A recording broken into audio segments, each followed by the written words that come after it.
Do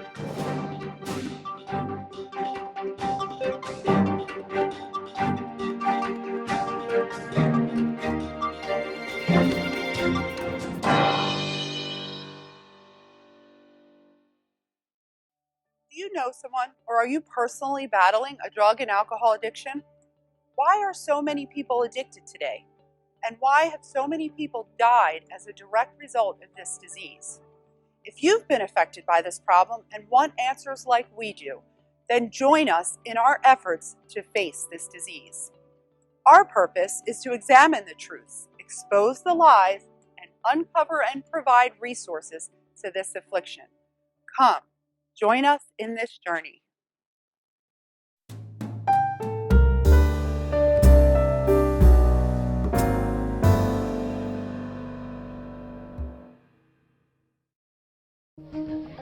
I was 26 years old. I was sitting in my truck in the parking lot of a movie theater getting high. I was an outcast my whole life, I didn't know where I belonged. Knocking my head against the wall over and over and over again. So I came to Narcotics Anonymous. I heard a message that made my ears pop. People who I can relate to and identify with. Managed to heal relationships, start families, and be happy with life.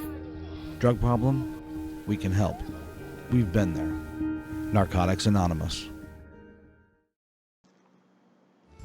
Today on Addiction and Recovery TV, we have a special presentation in regards to the history and foundation of a 12-step fellowship known as Narcotics Anonymous. We'll also learn how this program was derived from the original fellowship, Alcoholics Anonymous. Please note that these individuals have shared this information all over the world, and we are excited today to share this with you. Enjoy this episode. Tonight's program, The History of Narcotics Anonymous, will be presented by Chris Budnick and Boyd Pickard. Chris Budnick is a licensed clinical social worker and licensed clinical addiction specialist. He is the Vice President of Programs for the Healing Place of Wake County in Raleigh, North Carolina. He is also an adjunct faculty member with the North Carolina State University Department of Social Work, founding board member of Recovery Communities of North Carolina Incorporated, Recovery Africa board member, and North Carolina Lawyer Assistance Program board member. Boyd Pickard is a research assistant at the Illinois Addiction Studies Archives, which is committed to providing an exceptional resource to addiction professionals, students of addiction sciences, and all others interested in the field of addiction treatment and recovery. Chris and Boyd, along with noted addiction author and historian William White, are co-authors of several papers chronicling the history and culture of Narcotics Anonymous. Please help me welcome Chris and Boyd.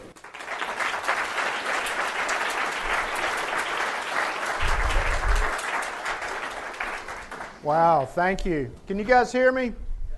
Yeah? Well, my name is Boyd Pickard, and this is my friend. I'm Chris. And, we're just very grateful to be here. We're so honored to be able to do this. We thank Dawn Farms immensely for allowing us to come. And as you heard in the introduction there, in 2009, we began in earnest doing research for an article that we had the privilege of writing with a man named Bill White. And it's called Narcotics Anonymous, Its History and Its Culture. And if you're interested in it, all you got to do is just pretty much Google it, and it'll come up. It's on WilliamWhitePapers.com. It's on Bill's website. But the presentation that you're getting ready to see here is actually a byproduct of that research. This is, as you can see here, it says the early story, 1804 to 1962. Now, Narcotics Anonymous celebrates its beginning as July of 1953. So as you can tell by this, we're going to give you a little bit more of the backstory and a little bit more of pre-NA and what it was like for people that were addicted to substances besides alcohol and what options they had available to them in the 40s, 50s, and then even into the early 60s. So, like I say, we're very grateful to be here. Chris, do you have anything to add? Nope, it's this real pleasure and a thrill to be here. So, can you hear me okay? All right, great. This slide will be updated in a couple months when NA World Services has their World Service Conference and they get a new meeting count. But at their last meeting count, worldwide meeting count in 2014, they estimated that there were 63,000 weekly Narcotics Anonymous meetings around the world. And it wasn't always like that, so we kind of start with where things are today, and then we're going to back up and give you the story and the struggle. And to kind of set the context for addiction, we're going to explore three things. One is innovations to drugs. The second is innovations in drug administration. And the third, innovations in drug marketing. And so innovations to drugs occurred in the 19th century. There were isolation of specific alkaloids that enhanced the potency of different substances. So in 1804, morphine is isolated from opium. In 1832, codeine is isolated from opium. And in 1855, cocaine is isolated from the cocoa plant. And what this does is creates more powerful drugs. The second innovation was in drug administration. In 1853, the hypodermic needle was invented. And there's always unintended consequences when there's innovation. And so one of the unintended consequences was overdose. And ironically, sadly, however you want to look at it, the first known morphine overdose was the guy's wife. Can you imagine inventing something that ends up killing your spouse? The third innovation was in drug marketing. So in the late 1800s, there was a real growth in newspaper advertising that fueled what was called the patent medicine industry. And there was also the advent of mail-order catalogs, which were selling drugs and drug injection equipment directly to people in their homes. So you would see advertisements such as this. This is Mrs. Winslow's Soothing Syrup, and it's targeted towards children. It's for children's teething. What it doesn't tell you is what's in it, and what the main ingredient was morphine. This is Strychnine Pores, pure paregoric. And you can see it has a certain amount of alcohol in it, a certain amount of opium in it per each fluid ounce. And on the back side, it tells you how to use it. 5 days old, 5 drops. 2 weeks old, 8 drops. 5 years old, 25 drops. Adults, a teaspoonful. Addicts, a bottle or 2. This is an advertisement from 1885 advertising cocaine, and it's for sale by all druggists, which was actually the drugstore, the pharmacy. You could go to the pharmacy and purchase cocaine. 1898, there's this kind of rise in addiction, and this problem is becoming apparent. So in 1898, Bayer releases a safe, non-addictive alternative to morphine. It goes by the name of heroin. So when addicts or persons with addiction talk about kind of having a history of distrust for pharmaceutical companies and so forth, it has a long, well-founded history in that distrust. During this same era, you would start to see addiction cures. And one of the first addiction cures is something that many people with addiction have tried, which is to treat one problem with using something else. So this doctor in Kentucky in 1878 began to treat morphine addiction with cocaine. Okay, and so whenever you're doing something, you want to know, how do I know this is working, right? So this doctor prescribed 25 pounds of cocaine in a 2-year period, and he was convinced of his success, that he had discovered something. He'd prescribed a pound of cocaine to a woman, and he wrote, "I received a note from her when she had used this. She was much encouraged and had ordered 2 pounds more. It says, I saw her recently when she assured me she had no desire for morphine." We're still trying to track this down. We've heard unverified reports. She lived in Ann Arbor and used to walk to Kentucky to get this filled, but we're still trying to. But the tragedy in this is that the same patent medicine industry that was contributing to the rise in addiction began to generate miracle cures. And so people would be at a point where they realize that they have a problem and they want something different in their life. And they would see advertisements like this, morphine, easy home cure, painless and permanent. Or you'd see one like this from Sears and Roebuck. And it says, it contains no poisonous narcotics. And it says, immediately on taking a dose of this remedy, a calming and soothing effect is produced. It sounds a little bit like an opiate. It acts as a tonic to the nerves. Its use will completely destroy that terrible craving for morphine. And so what was discovered is that all these miracle cures that were being sold to people who were addicted all contained morphine, sometimes at higher levels than what they were already taking. So you had people who were in a place of desperation, were seeking help, and were really just kind of continuing to be addicted. So in 1905, there was an expose on patent medicines, and it appeared in Collier's magazine, and it kind of resulted in the Pure Food and Drug Act in 1906, saying you got to label what's in your prescriptions and preparations and so forth. So that's a little bit of the kind of the factors that contributed to the rise of addiction. And now the next thing is kind of what really contributed to the criminalization of addiction. And if you want to look at how persons with alcoholism and persons with addiction kind of veered in very different directions. So in 1914, there was an act passed called the Harrison Anti-Narcotic Act. And it was used as a registration and taxation bill to restrict the use of opiates and cocaine to legitimate medical purposes. So in essence, a law was passed that said you could no longer go to the store or to the pharmacy and purchase narcotics or cocaine. You couldn't order them through catalogs. You could only get them from physicians at this point. And I think if we looked at that in today's time, it would be probably similar if Congress passed a law saying you could only purchase nicotine products through prescription from a physician, right?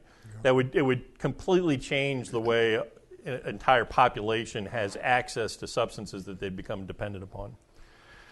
So America went from kind of uncontrolled access to access regulated by physicians. The Treasury Department enforced this bill, and they interpreted it in a way that was not the intention of how the bill was written. So it was originally designed as a revenue bill. The Treasury Department starts dictating to physicians how they can prescribe. And they tell physicians that they can no longer maintain an addict on opiates. They have to taper them off. Some physicians continued to prescribe in a way that they thought was consistent with their best medical judgment. But in 1919, a Supreme Court ruling ruled in favor of kind of the Treasury Department. And as a result, it really became against the law for physicians to maintain anyone on morphine or another opiate. And what happened as a result of this is that physicians began to get prosecuted, and in big numbers. So more than 25,000 physicians were indicted under the Harrison Act. 3,000 physicians went to jail for their prescribing practices. 20,000 paid substantial fines. And physicians at that time stopped treating addicted patients. And I will point out that there were local communities that were kind of trying to figure out, what do we do now? And so some local communities, like in New York City, set up morphine clinics. And this is decades before methadone maintenance clinics. But they set up morphine clinics where persons who were addicted could go and get a daily dose of morphine. So this is the Worth Street Morphine Clinic in New York City. And this is one in New Orleans with a female person who's addicted getting her daily morphine dose. There was a vacuum, really, for anyone who was addicted between 1924 and 1935.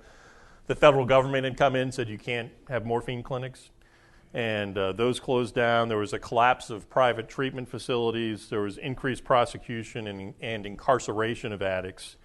And so the question becomes, what did treatment look like? So if you were addicted during this time period, what would that look like for you? And so there were invasive cures. The serum therapies, where they would raise blisters on an addict's abdomen and thighs, withdraw fluid from the blisters, and re-inject into the person during withdrawal.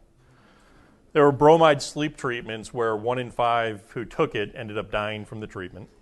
There were aversion therapies. If you think about Antabuse as an aversion therapy, they used one with succinylcholine, where if you took that, you would get the sensation that you were suffocating. And they would pair that with an opiate to try to make you learn that if I take this and I can't breathe.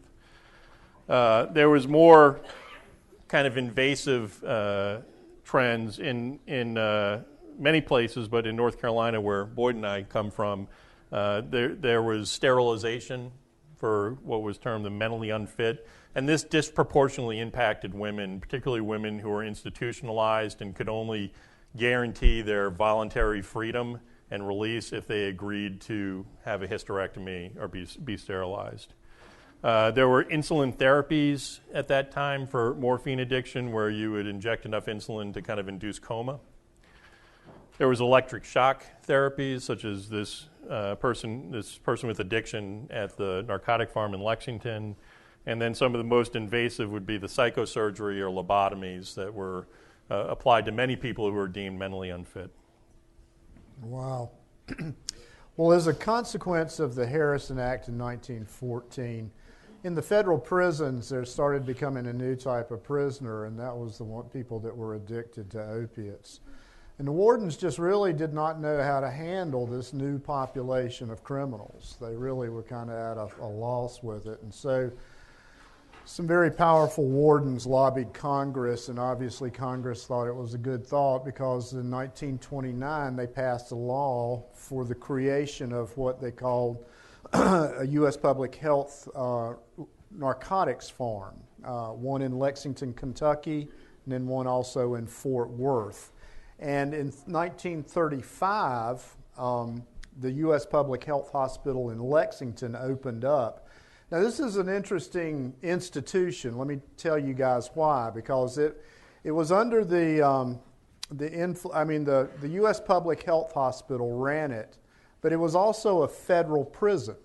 Okay, you could go here voluntarily, or you could actually be sentenced to Lexington. The other thing that makes this institution kind of an interesting one is it was co-ed. If you were a woman and you were addicted and you wanted to come take the cure, you came here. 3 years later, they opened another men's-only facility in Fort Worth, Texas. And so at that time, after that, if you were a male and you lived west of the Mississippi, you went to Fort Worth. But if you lived east of Mississippi, you went to Lexington here. And so what you have, guys, is really, in effect, the U.S. government goes into the treatment industry. There's a really good documentary that was done called The Narcotic Farm. You can view it on Vimeo. You just Google it. It focuses on the Lexington hospital/prison. And interestingly, it's narrated by Wayne Kramer from MC5 in Detroit, right? Who had been there in the 70s when it was taken back over as a prison. So the narcotic farm is kind of an important setting, and we'll tell a little bit more about that. Another thing that we would say is a significant event in the history of Narcotics Anonymous is on Mother's Day in 1935, Bill W. meets Dr. Bob. And, Bill's in Akron, Bill's wanting to drink, realizes he's in trouble, decides that he needs to talk to another alcoholic, gets connected with Dr. Bob. Dr. Bob really doesn't want to have anything to do with it. Dr. Silkworth had told Bill, stop preaching to other alcoholics, talk drunk to another drunk. And so Bill changes his approach with Dr. Bob. He tells him his own experience and his own experiences with alcoholism. And Dr. Bob, who had given 15 minutes that it tops was going to give to it, ends up spending 6 hours or so. And this kind of becomes the birth of Alcoholics Anonymous. And this is kind of becomes a significant event eventually for Narcotics Anonymous. We do wonder if Peter Boyle from Young Frankenstein is connected or related in any way to Dr. Bob. They just have there's just something, I don't know. But as a result of this meeting, a fellowship and a program formed that offers the first real hope of recovery for alcoholics, and it's based on that idea of one alcoholic talking to another in order to stay sober and carrying the message. And so why this is important is this idea that comes as a result of Bill and Bob meeting gets transmitted to the narcotic farm in Lexington. So Lexington becomes ground zero for the Alcoholics Anonymous program, reaching persons addicted to drugs besides alcohol. And this is just to give you a feel for the narcotic farm. It was a massive working farm, but it was also a prison. Another significant event in the history of NA is actually the creation of the AA Big Book. And you're seeing a history of NA here, and we've got the creation of the Big Book. So why is this actually significant to NA? Narcotics Anonymous learned a lot about the Big Book, the publication of it, because The Big Book is actually a roadmap for recovery, and it's also the vehicle that is used to get that roadmap for recovery out there to the population. But one of the most significant things for people within NA is that it got to this man named Dr. Tom. Now, I'll give you a little history on Dr. Tom. Dr. Tom was a physician from Shelby, North Carolina, surprisingly the same state that Chris and I are from. But in 1939, he entered into the narcotic farm to take the cure. So this was in the summer of 1939. And somewhere a little bit further on in the summer, he was loaned one of these newly published AA Big Books. And Chris and I have done research in the AA archives in New York. And so we got to read this man's letters that he was writing in, you know. And in his letter, he said that he read the book, and he says, I honestly think these principles will work for me. And so then a little bit later in the fall, this is Dr. Tom right here, he leaves Lexington and goes back to Shelby, North Carolina, and starts the very first AA meeting in North Carolina. Now, what's interesting this is that an addict, a former addict, starts the very first AA meeting in North Carolina. And he's going to become a huge resource for the General Service Office in New York, because whenever somebody contacts New York, it's like, do you have any information on what I can do to help somebody that's on narcotics or something like that? They actually referred them to Dr. Tom down in Shelby. So, but we're going to listen to Bill W. tell you a little bit about meeting Dr. Tom. And this is a recording of Bill W. from 1947. It's one of the earliest known recordings of him, and it's a talk that he gave in Memphis. And he was talking about the traditions, but he ends up telling the story of meeting Dr. Tom. Speaking of Southern hospitality, it reminds me of one of the greatest stories ever to come out of Alcoholics Anonymous.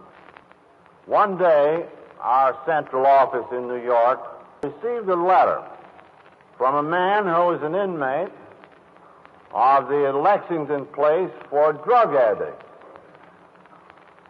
And he went on to tell us in the letter how he had been a physician, had got onto alcohol, and then onto morphine.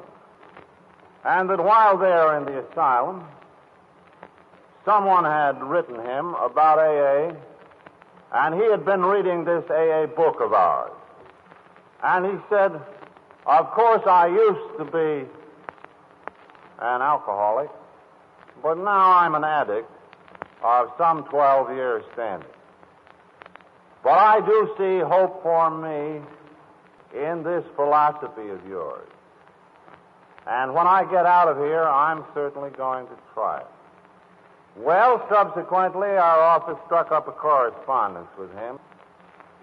Little by little, he began to describe the formation of an AA group in Shelby. And he turned out to be a delightful, soft-spoken little man who I shall call Dr. Tom.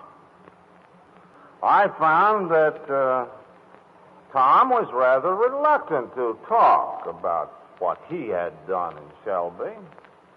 So there wasn't much AA shop talk at the table, practically unheard of elsewhere.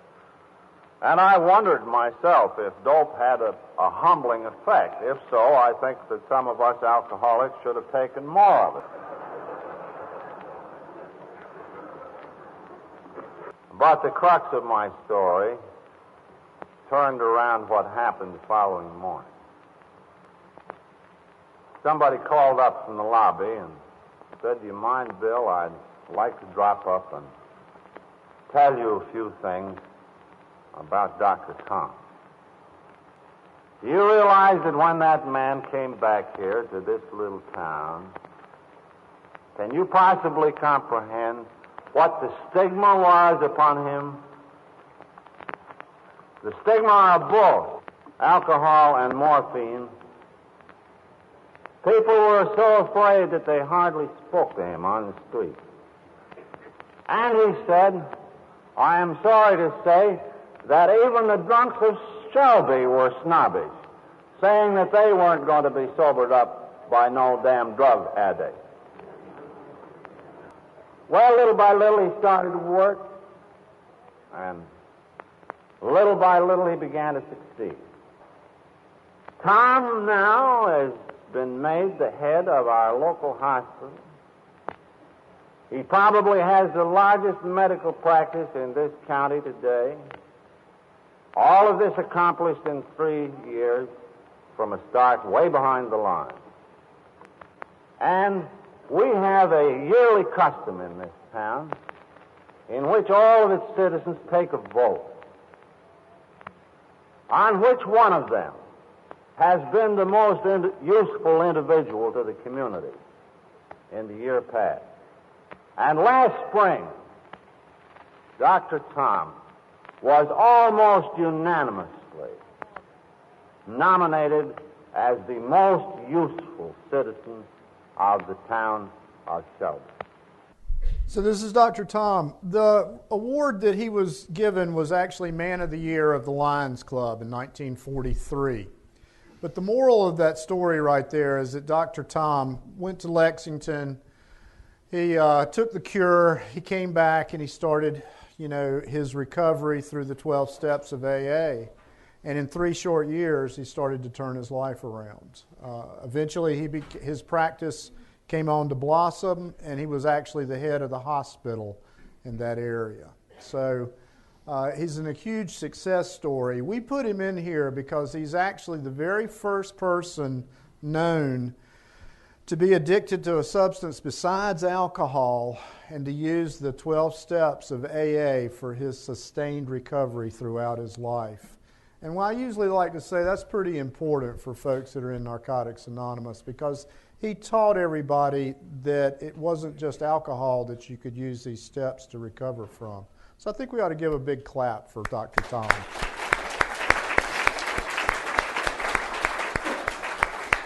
Cool, thank you.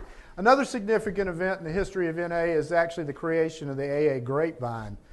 And the AA Grapevine back in the day was how people communicated around the country. They would know what somebody on one side of the country was doing. This, of course, was, pre-internet, pre-Facebook. It's the Facebook of today is what the AA Grapevine was. And in just the very, very, very third issue of the Grapevine, Dr. N submits a letter about establishing a Hopheads Corner. And Chris is actually going to read you a little excerpt from it here. So he says, and though through the help of the higher power and my AA friends I no longer take morphine, I realize I fear it in a way I've ceased fearing alcohol. If I could just share experience with some other hophead, I know it would be a big help, and among AA's thousands, I'm sure I'll find my fellows. Doc N.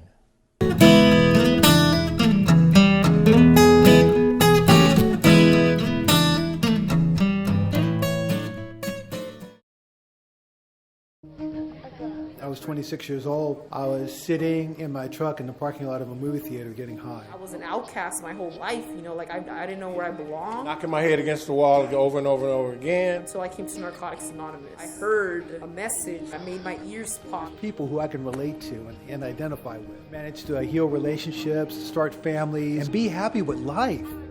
Drug problem? We can help. We've been there. Narcotics Anonymous.